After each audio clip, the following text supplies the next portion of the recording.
If your company has the right culture and the right trust, you will find whether it's data mesh or another framework, a successful way to operate. But if you don't have that, even AI, like nothing is going to fix these problems. I think for me, some of it is about the definition, maybe of exactly what is or is not a data mesh. I sometimes I hear examples of alternatives, but then I hear all these components like domain-driven ownership, interoperability. I guess data mesh to me it might not just not be, but like those.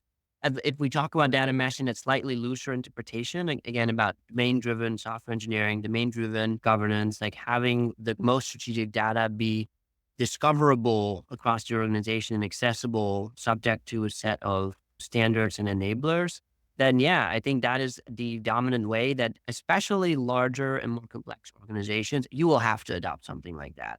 Doesn't mean that your entire organization and every team and every subdomain will need it. I think it's probably more often than not, like less than a third of the domains that really need it. There's a couple of others that you're probably perfectly fine, maybe with a centralized team or even a platform based team. But like, I think the larger and complex organizations will naturally kind of evolve towards this type of technology and pattern.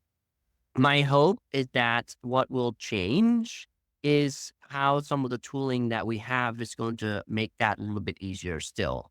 Because some of the bottlenecks for data mesh, again, it's not pipelines, right? It's not the being able to store the data. Like there's some of the bottlenecks are still like, do I know what data I have? Have I quality controlled it? Do it? It's things like that where it's almost, I don't want to bring the buzzword back in, but like where something like Gen AI can really help, right? Sometimes getting you the definitions, some of the workflows, automate them.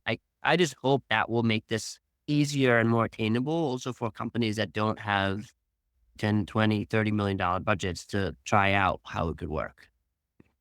Data mesh isn't a buzzword. Yeah, I guess too. Yeah. Did we miss anything? Did you want to touch on something that we just missed, or do you feel like we covered what we needed to cover today?